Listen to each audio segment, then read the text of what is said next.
문예지 탐구방송 요즘 소설 이야기 84번째 이야기 시작합니다.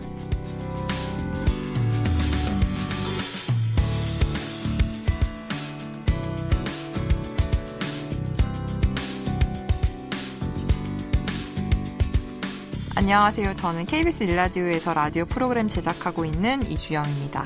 네, 안녕하세요. 저는 해방촌에서 문학서점 고유서사 운영하고 있는 차경입니다. 네, 저희 오늘은 문학동네 2021년 봄호 살펴볼 건데요. 지난 시간에 잠깐 말씀해드린 것처럼 표지는 분홍색이고요. 봄이어서 그런지. 네, 통권 106호인데 요 얘기 잠깐 하고 여기 실린 신작 단편 중에서 서희재 작가의 이거 샵이라고 읽어야겠죠? 샵 바보상자 스타? 해시태그 바보상자 스타? 죄송해요. 저 완전 옛날 사람 같아요. 죄송합니다. 왜요?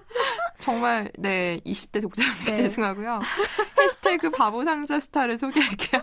아니 저는 심지어 어떻게 읽으려고 그랬냐면 우물정 바보상자 스타라고. 아니, 저희 잠깐 녹음 쉬다가 계속 그 얘기했잖아요. 저희 너무 이제 젊은 20대에 그거 모르겠다. 네, 소설 이제 그만 읽어야 그만 된다고 읽고 그만 얘기해야겠다. 네, 제가 이런 제 제목도 읽지 못하는 상태가 됐네요.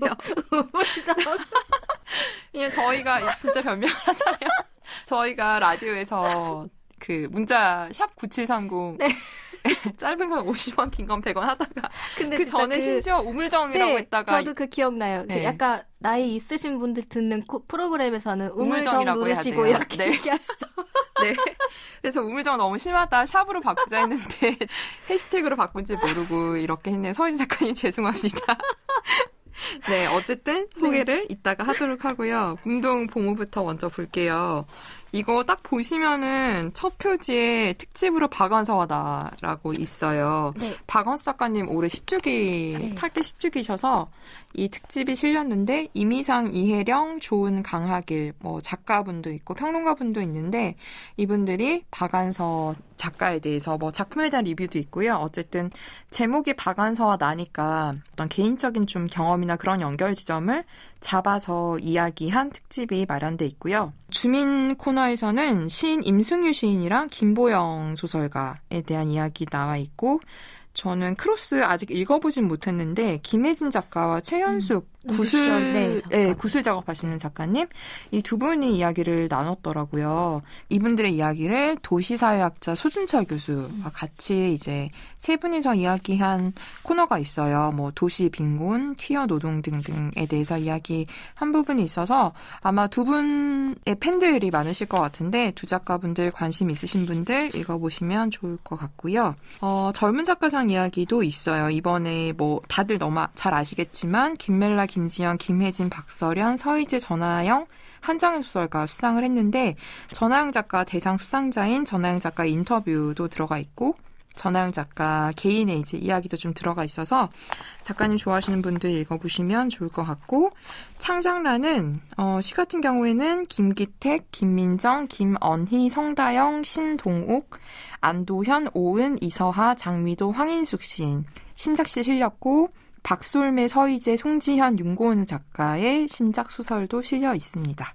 백수린 작가님 이번 호에 장편 연재 끝나신다고 해요. 그래서 아마 조금 기다리면 장편 만나볼 수 있을 것 같아서 이것도 기대를 하고 있고요. 마지막으로 지난 계절의 일기 지난번에 저희가 기준영 작가님 일기 읽었던 것 같은데 이번 호에는 안미옥 시인의 지난 계절의 일기가 실려 있습니다. 그러면 저희가 서희재 작가님의 해시태그 바보상자 스타를 살펴보려고 해요.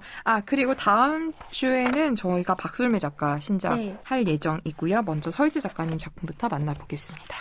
네, 저희 서희재 작가님 작품은 두 번째 오랜만에 소개를 해드리는데 거의 1년 만인 것 같죠? 네, 아마 올해 첫 소설집이 나온다고 전해 들었어요. 네. 그래서 사실 이 서희재 작가의 작품도 유수회화에서 소개해드리는 소설들의 스타일하고는 좀 다른 결이기는 한데 그러니까 형식적인 면에서 좀 다른 소설이라는 생각이 드는데 저번에는 이제 영화에 대한 이야기들을 하면서 되게 즐겁게 읽어가는 경험이었고 맞아요. 그럼에도 사실은 늘 형식적으로 이게 낯설게 시각적으로 일단 보이니까 네. 서희주 작가님의 소설은 읽기 전에 약간 이렇게 마음의 준비를 하고 읽는 게 있는 것 같아요. 네, 부담이 좀 돼요. 네, 나 이거 이해 못하면 어떡하지? 이번에도 네. 이 우물정 바보상자를 읽을 때 우물정을 누르는 느낌으로 네. 낯선 것을 누르는 느낌으로 네. 읽었는데 근데 결국에는 근데 제목이 너무 귀여워요. 사실은 우물정이라는 게 네. 재밌게 붙는다고 생각하는 게 네. 바보 상자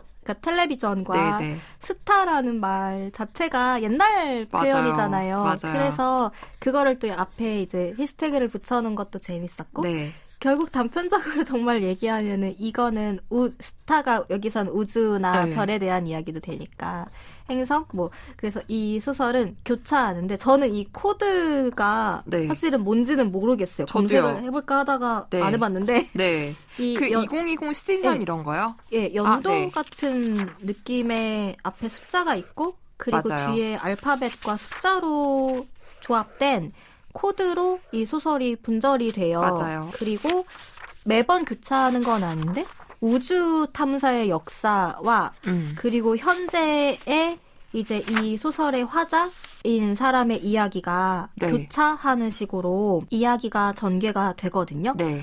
현재의 이야기를 소개를 해드리자면 네. 여기서 소설의 화자는 재호라는 사촌, 네. 그러니까 형이지만 같은 학년에 다녔던 네. 재호라는 사촌을 둔 화자가 있는데 그리고 예리라는 짝사랑하는 예리라는 대상이 있는 남자가 이제 화자인데 재호라는 사촌이 있었고 그 사촌과 학교를 같이 다니기는 했지만 사실 친하지는 않았던 그냥 어느 집안에나 있는 평범한 사촌 또래 남자 사촌 지간이었는데 어느 날 재혼의 집이 그러니까 작은 아빠죠 집이 네. 망하게 되면서 좀 친인척들과 다 거리가 생기고 그리고 재호도 어느 날부터인가 개인적인 일로 학교를 자퇴한다거나 그리고 이제는 명절에 못 오게 됐다고 연락을 한 뒤로 거의 소식을 듣지 못하고 살아가는 거죠. 네. 그러다가 이 화자 진호의 짝사랑 대상인 예리가 어떤 아이돌 그룹의 원픽이라는 네. 아이돌 그룹에 입덕을 하게 된 거예요. 네. 빠지게 되면서 자신은 예리와 친해지고 싶으니까 자신도 마치 원픽을 좋아하는 것처럼 네. 얘기가 전개가 되고 근데 속으로는 제발 그 원픽 안에서 저 1호라는 멤버를 예리가 좋아하지 않았으면 좋겠다고 생각을 하는 그런 마음인데 네. 그 이유가 알고 보니까 이제 예전에는 재호라는 이름을 갖고 있던 자신의 사촌이 잠적한 사이에 연습생 생활을 하다가 아이돌 그룹으로 데뷔를 했고 약간 제가 느끼기엔 이게 BTS 느낌의 맞아요. 그런 굉장히 예의 바르고 막 선한 영향력을 네. 떨치는 그런 1호라는 캐릭터는 정말 흠잡을 데 없이 인성도 바르고 열심히 하고 막 힘든 과거를 딛고 네. 그런 인물로 이제 비춰지는 사람인데 예리가 1호를 좋아를 하잖아요. 네. 그러면서 화자인 나도 1호에 대해 자꾸 검색을 하고 그 예리에게 막 짤 같은 거를 보내기 위해 검색 계속하고 막 정보 찾고 이러다가 자신이 알고 있던 과거의 재호와 현재 TV에 나오고 있는 1호가 정말 같은 사람일까? 이런 생각들을 하다가 마지막에 어떤 뿅 하고 네. 자신의 입덕 부정기를 거쳐서 네. 1호에 대해 굉장히 좋은 응원의 마음을 하는 것처럼 이 소설이 끝나요. 네. 근데 이렇게 이야기의 한 축이 있고 다른 하나는 굉장히 오래된 그 우주개발 프로젝트들의 이야기가 들어가면서 네. 전 우주적인 시각으로 어떤 인류의 역사를 살펴보는 게 들어가는데 이게 굉장히 처음에는 생뚱맞은 대비라고 생각을 했다가 네. 나중에는 저는 이 둘의 이야기가 네. 뭔가 이상하게 잘 합쳐진다라는 생각이 들었어요. 그러니까 제가 이 소설을 이해를 이 우주적인 파트를 완전히 한 건 아님에도 불구하고 네. 소개를 하고 싶다라고 생각을 했던 거는 이 진호 화자의 마음이 되게 귀엽기도 했고 네. 이 둘의 관계가 그러니까 우리가 과거에 알았던 우리와 지금 미래가 된 현재인 거죠. 네. 현재에 알고 있는 두 사람이 되게 전혀 다른 관계처럼 비춰지고 전혀 다른 대상으로 이 1호라는 인물이 네. 비춰지는 게 재밌었는데 그거를 되게 우주적인 시각으로 들여다보는 느낌을 주는 게 재밌었어요. 그래서 왜 저희가 지난번에 나일선 작가 작품 소개할 때 네. 거기도 약간 시대적으로 두 축으로 돌아가는데 그건 제가 일치시키지 못한 지점이 있었는데 네. 그리고 그때는 오히려 과거의 이야기가 재밌었고 네. 현재 이야기를 잘 이해를 못했는데 이번에는 물론 다른 소설이긴 하지만 네. 너무나 그렇게 두 축으로 돌아가는데 이게 어느 순간 마지막에 우주적인 조화를 이루는 느낌으로 읽혀가지고 그냥 뭔가 귀엽고 사랑스러운 느낌이 있었어요. 그리고 한 인간을 우리가 알고 있다라고 생각을 하지만 사실은 아는 것이 하나도 없고 이렇게 애정을 가지고 탐구를 했을 때 저 사람 안에 펼쳐진 우주에 대해 네. 우리가 얼마나 다 이해하고 살아가느냐. 근데 이 진호는 본의 아니게 저 1호이자 제호인 사촌의 마음을 그 안에 있는 우주를 이해해가는 과정. 그래서 마치 제호라는 행성인 줄 알았는데 1호라는 행성에 착륙한 느낌으로 착륙한 읽혀서 이라 암스트롱인가? 그리고 마지막에 너무 친척들한테 귀엽게 1호에 대해 얘기하는 거? 맞아요. 그런 것들이 그냥 사랑스러웠어요. 그래서 왜 여기서 또 재밌는 비유가 덕질에 대해 얘기를 하는 거잖아요. 네네. 그 덕질이라는 것도 이런 의미로 좀 비춰졌어. 그래서 덕질에 대해 큰 의미를 부여하고 그거에 대해 빠져있는 사람들에게는 진짜 어떤 우주가 열리는 느낌이겠구나라는 생각이 들면서 저희가 왜 그때 이유리 작가 작품 소개할 때도 네, 맞아요. 그 덕질 얘기. 네. 이야기였지만 네. 그 덕질은 되게 현실적인 세부가 좋은 묘사였다면 여기서는 그 심리적인 것들을 사실은 덕질의 과정은 막 여기서는 뭐 돈도 쓰지 않고 그저 검색만 할 뿐이지만 그 마음에 대해서는 더 잘 이해하게 된 것 같아요. 약간 자신에게는 어떤 대상에게 이렇게 스며드는 과정이 무슨 여행을 떠나는 되게 그런 사랑스러움이 있었어요. 그리고 더 좀 그런 거에 설득된 것 같아요. 그래서 이거를 다른 분들은 어떻게 읽을지 되게 궁금하기도 했고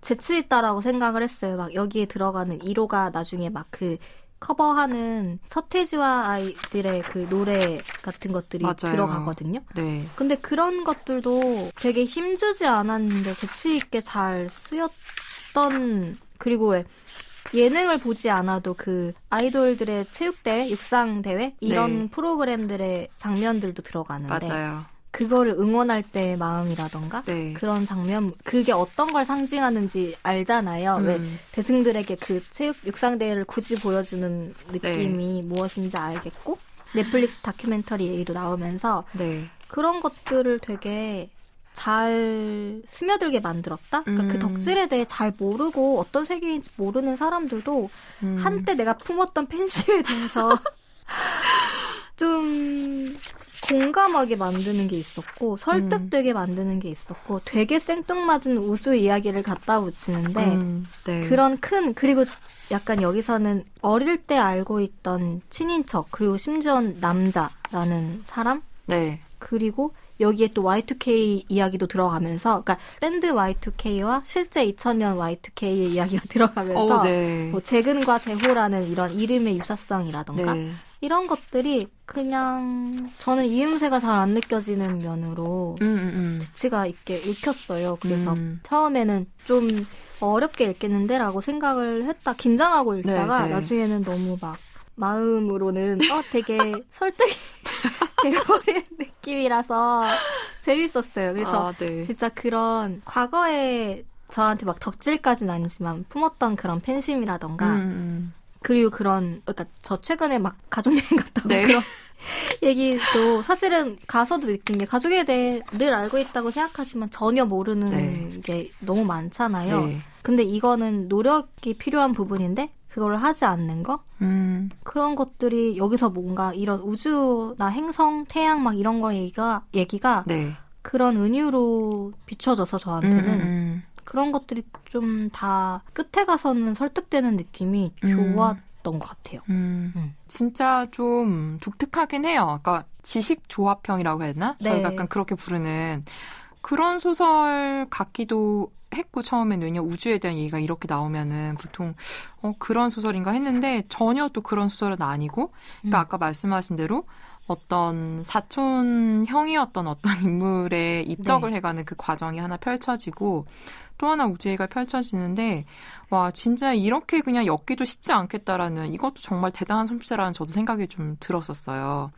되게 이음새가 아까 말씀하신 안 느껴졌어요. 이게 완전히 다른 얘기인데 되게 잘 서로 스며든다는 저 느낌이 들었고 저도 재밌었어요. 그러니까 서희 작가님 입담이 진짜 네. 되게 좋으신 것 같다는 생각이 좀 들었거든요. 네. 그리고 막 그 사실은 이제 여자 작가, 그러니까 편견은 아니지만 여자 작가가 어떻게 남자 화자의 목소리로 자기 사촌형 이야기를 쓰는 건데 진짜 그냥 이 또래의 남자애들이 그냥 캐주얼하게 말하는 것 같은 약간 그런 식으로 좀 목소리가 착 달라붙어서 네. 읽는데 전혀 이질감 같은 게 전혀 없었고 Y2K도 반가웠고 네. 고재근까지 기억나는데 저는 유이치랑 네. 고지는 이름이 기억 안 났었거든요. 그래서 유이치도 있었지 약간 그 생각을 하긴 했었어요. 네. 엄청 유명한 짤 있잖아요. 뭐요? 음이탈. 그게 유이치 아니었나요? 아, 그래요? 제가 잘 모르나 봐요. 아, 그랬구나. 네. 근데 요즘도 라디오에 Y2K 노래 많이들 신청해요. 아, 진짜요? 네네네. 좋아하는 분들 많더라고요. 네. 그래서 저도 기본적으로는 되게 입덕기라고 읽었는데 네. 살짝 하찮게 보기도 했던 사촌 형이 윤일오라는 되게 대단한 어떤 아이돌 그룹의 리더가 되고 네. 이 친구를 별거 아니야 하다가 서서히 찾아보면서 되게 사랑하게 되는 근데 이 이야기가 왜 이렇게 재밌지라는 생각이 좀 들었어요. 저도 크게 막 함의 같은 걸 가지고 에피소드를 만든 것 같지는 않은데 그냥 거의 이런 얘기예요. 나는 약간 백수고 주식 열심히 해가지고 돈 벌려고 했는데 망해서 아버지 돈까지 떨어먹고 맨날 친척 집에 이제 명절 때마다 가기 싫고 그래서 소행성이 충돌했으면 좋겠다고 얘기하는 사람이고 내가 짝사랑하는 내 동아리 친구가 이거 좋아하는 바람에 우연히 보게 됐는데 얘가 이런 애였어? 라고 하면서 사람들이 막 되게 덕질하는 그런 내용이 나오고 나도 어쩌다 보니까 서서히 되게 이 윤희로라는 인물에 빠져들게 되는 이 이야기가 전부인데 되게 재밌다라는 저도 생각이 들어서 어떤 기술이 여기에 들어간 걸까? 이런 생각이 살짝 들긴 들었어요. 약간 네. 그 우주에 대한 이야기랑 이게 네. 느껴진 게 결국엔 네. 사랑에 대한 얘기 같았는데 저한테는 네. 그러니까 그런 어떤 사랑이냐면 사랑하는 감정을 갖게 되는 거는 결국엔 그 대상에 대해 궁금해해야 한다라는 네. 생각이 들었고 질문해야 하고 관심을 둬야 되는 건데 왜냐면 우주에 떠있는 별도 네. 그냥 저런 게 떠있구나 하는 사람과 내가 거기에 가고 싶다라고 생각하고 저건 어떻게 생겨났을까라고 궁금해하는 사람은 다르잖아요. 네. 근데 여기서 진호도 과거의 재호는 사실 관심이 전혀 안 가는 대상? 오히려 네. 자기를 조금은 불편하게 하는 대상이었잖아요. 네. 또래고 또 비교되고 어쨌든 친인척 관계이고 그래서 친척 관계이고 그런 대상이었는데 처음에 핑계는 예리였죠. 자기가 네. 예리에게 더 말을 붙이고 네. 친해지고 싶었던 건데 이게 약간 구도가 뭐냐면 왜 흔한 클리셰로 연애 편지 대신 써주다가 내가 그 연애 편지를 써주는 맞아요. 속이는 대상으로 사랑에 빠지는 경험이 있잖아요. 맞아요. 근데 그거는 왜냐하면 자연스러운 게 저 사람에 대해 탐구하고 쓸거리를 마련을 해야 네. 쓸 수가 분량을 채울 수가 있으니까. 네. 궁금해해야 되는구나. 네. 근데 그러다 보면은 결국에는 감정이 생겨버리는 그런 우리 왜 되게 흔한 이야기들처럼. 근데 네. 이거는 완전 구도는 그런데 대상이 달라지는 거고. 맞아요. 또 하나는 과거에는 전혀 관심이 없었던 대상이었는데 이번에는 자신의 사랑을 그러니까 연애 감정을 핑계로 네. 어떤 대상에 대해 관심을 두다 보니까 결국에는 큰 사랑을 하게 만든 그러니까 사랑이죠. 이것도 애정이죠. 네. 그렇게 만든 마지막에 이 말이 너무 귀여운 거예요. 저한테 공연 티켓도 보내주겠다고 했어요.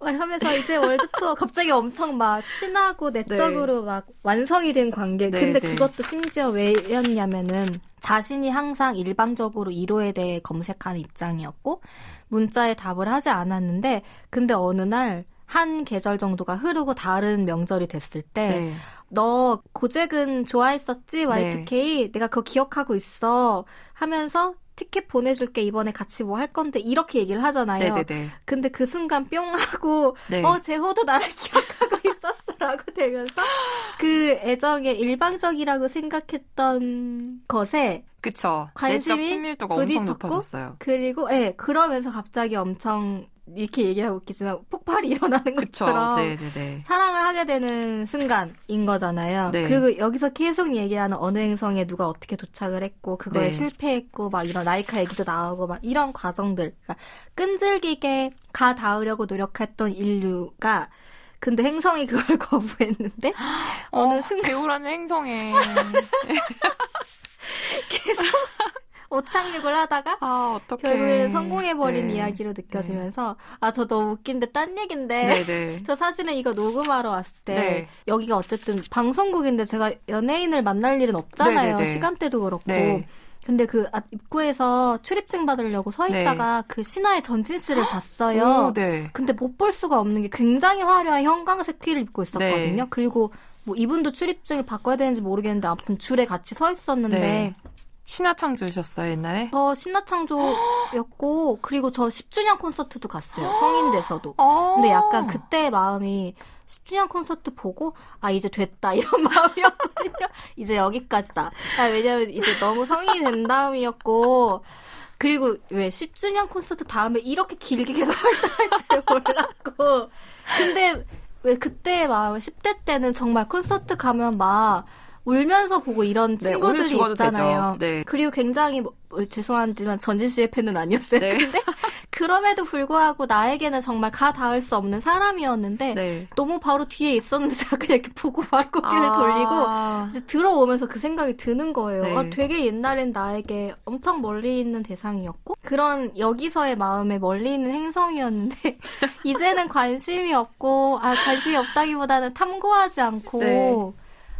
그래서 이런 애정이 전혀 들지 않는구나라는 생각을 하면서 이 얘기를 오늘 녹음할 거라고 생각도 그러니까 당연히 네. 이 얘기가 그 얘기라고 생각을 하면서 나의 이야기와는 다른 상황이라고 생각을 했는데 네. 결국에 여기서 소설에서 읽혔던 거는 질문하고 탐구하는 과정이 사랑의 좀 필수인데 어떤 애정의 필수인데 네. 그거를 하지 않으면 사실 저렇게 하늘에 별이 많아도 그쵸. 그냥 우리가 네, 이름을 불러주지 않는 있는지조차 모르고 넘어가는. 네. 근데 이렇게 끈덕지게 뭔가를 가 닿으려고 노력하는 마음이 결국에는 멀리 있는 별에 대한 은유이기도 하고 그런 네. 덕질 같은 게. 네네. 그래서 그런 마음을 서희주 작가님이 어떤 덕질을 하고 계신지는 모르겠지만 저 마음까지 가 닿았구나. 우주에 도달하는 마음까지 닿았구나. 정말 어쩌면 그런 현재 아미를 비롯한 덕질을 하는 분들의 마음은 그런 마음이겠구나. 그래서 저번에 또 덕질 얘기할 때도 얘기했지만 좀 부러운 마음도 들었어요. 이게 사람을 엄청 원동력이 되잖아요. 맞아요.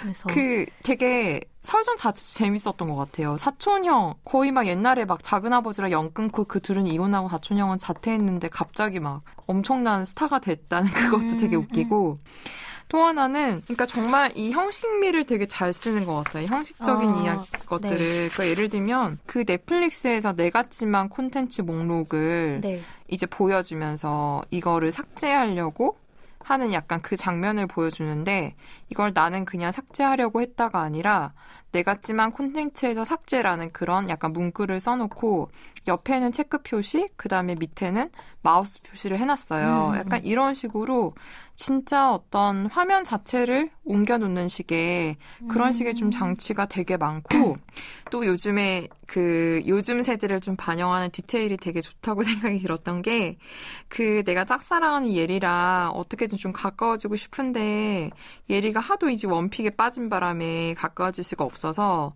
전전긍긍 하다가 겨우 이제 이 둘 사이를 규정하는 얘기가 한때 같은 동아리 회원이었던 우리는 이제 그저 넷플릭스 계정을 공유하는 사이가 되었다.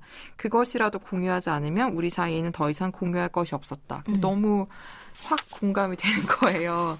이 넷플릭스 공유가 사실 되게 중요하잖아요. 가까운 사이들끼리 공유하잖아요. 그럼요. 네, 누가 뭐 보는지 알게 되는데 그래서 되게 이 정도면 되게 친밀한 거 아닌가 하는 생각이 들면서도 어쨌든 표현을 이런 식으로 좀 하는 거? 이런 것도 저는 되게 재밌다는 생각이 들었고 잠깐 네. 그냥 검색해봤는데 행성이나 운석의 코드네요. 우주에 떠도는 아마 뭐 발견 시기와 이렇게 이름이 붙여지니까 그래서 그렇겠죠? 2000년 1995. 네, 왜냐하면 헷갈렸던 게 이 연도가 시점이랑은 맞지 않는 것 그렇게 같은데 읽다가 안 되더라고요, 마지막에. 근데 그 운석이나 이런 거에 대한 붙여진 발견된 별에 대한 이야기 저기 코드 그런 것들을 붙이는 것도 재밌다라는 생각도 그러네요. 드네요. 그리고 막 그 고독한 방 있잖아요. 네네네. 누구 좋아하게 되면 그 고독한 방 되게 열심히 들어가 보게 되는데 고독한 원픽, 고독한 윤희로, 안 고독한 윤희로 네. 그런 얘기들. 그리고 요즘 민초단 되게 유행인데 윤희로가 민트 초코를 좋아하는지 안 좋아하는지. 맞아. 그러니까 온갖 그런 약간 진짜 덕질을 하는 사람들이 이야기할 수 있는 그런 것들이 들어가 있어서 그런 약간 소소한 것들을 읽는 것도 재밌었던 것 같아요. 디테일들 저도 너무 좋게 보고 아마 편집상 의도였겠지만 그 복면가왕 가면을 벗어주세요 하고 5431 하고 바로 다음 페이지로 넘어가서 짠 하고 네가 거기서 왜 나와? 이런 느낌도 사실은 유치할 수 있는데 저는 이 소설에선 거의 모든 게 매끄러웠던 것 같아요. 저희 쉴 때 잠깐 얘기했지만 제가 개인적으로는 막 너무 현재 유행어나 현재에 가까운 그러니까 너무 현실적인 것들을 이렇게 소설에 쓰는 거를 그렇게 좋아하지 않는데 여기서는 그런 것들이 아마 되게 많은 시대의 것들이 들어가서 자연스러운 것 같고 뭔가 그런 순정이 느껴지는 것도 좋은 게 처음에는 1호가 매체에서 굉장히 예의 바르고 진심인 아이돌로 비춰지고 사람들이 막 그런 미담 같은 거를 생성하고 인기가 많아지는 걸로 나오잖아요. 근데 이제 진호 같은 경우에는 막 그런 장면도 있고 뭐 보이는 것과 보이지 않는 것, 믿고 싶은 것과 믿고 싶지 않은 것 이런 것들에 대한 얘기들도 하면서 저렇게 다 보이는 거대로가 아닐 거야 라는 의심을 하는 중간 과정도 있지만 결국에는 개인적인 연락이 닿았을 때는 너무 그 보여지는 이미지와 1호의 그 선량함이 합치하는 느낌이 들면서 이게 뭔가 쓰는 사람의 순정 같은 느낌이 드는 거예요.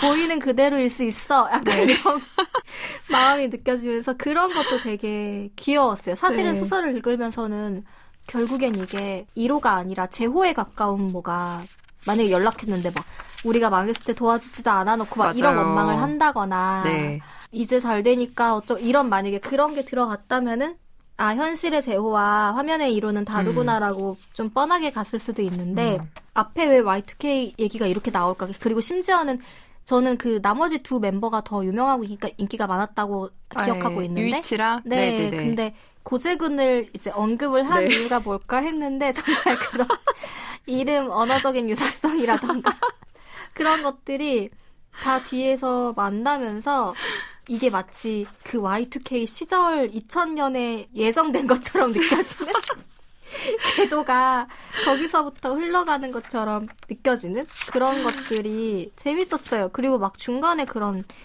말씀하신 대로 화면 커서 모양을 아이콘을 쓴다던가 아니 그리고 이 원픽의 오리진이라는 노래 가사 막 나오잖아요. 되게 좋지 않아요? 이거 진짜 있는 노래 같아요. 뭔가 요즘 가사들 그러니까 파악하시고 썼을 수도 있고 윤희로 막 춤 엄청 원래 못 췄잖아 이런 얘기라던가 그 팬덤이 완성되는 과정 같은 거 되게 그럴싸해요.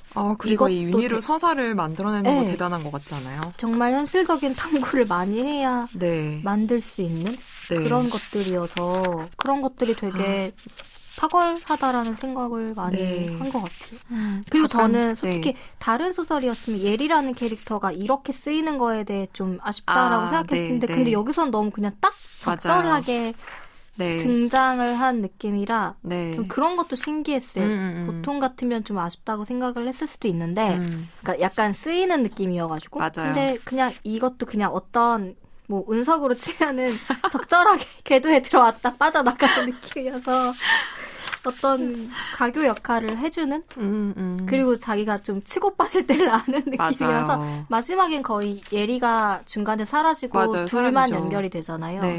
약간 저번 소설 소개했을 때랑 비슷한 느낌으로 처음에는 좀 난해하지 않을까 했는데 끝에 가서는 막 너무 재밌다 이러고 읽고 있는 그런 느낌이었습니다. 작가님이 그때 0%를 향하여도 약간 그랬는데 쓰면서 되게 신났겠다라는 느낌? 맞아요. 이것도 되게 쓰면서 신났겠다는 느낌이 저한테 좀 들어서. 네. 그때도 처음에는 좀 이런 것들이 의도적인 게 처음엔 느껴서 아쉬웠다가 나중엔 결국에 빠져들었는데 이번 소설은 처음부터 약간 그런 게 없었어요. 뭔가 의도적이지 않은, 이게 보통의 저라면 이렇게 두 이야기가 교차하는 거를 좋아하는 구도는 아닌데 마지막에 가서는 그게 너무 재밌다라는 생각이 드니까 좋았습니다. 네.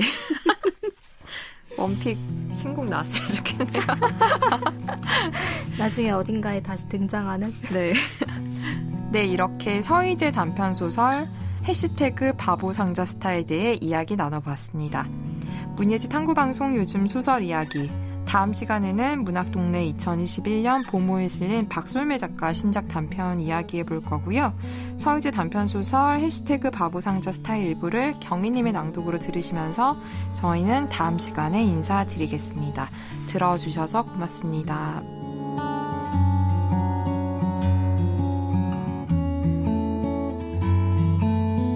망원경의 발명 이후 인간은 눈으로 볼 수 없었던 영역까지 볼 수 있게 되었다.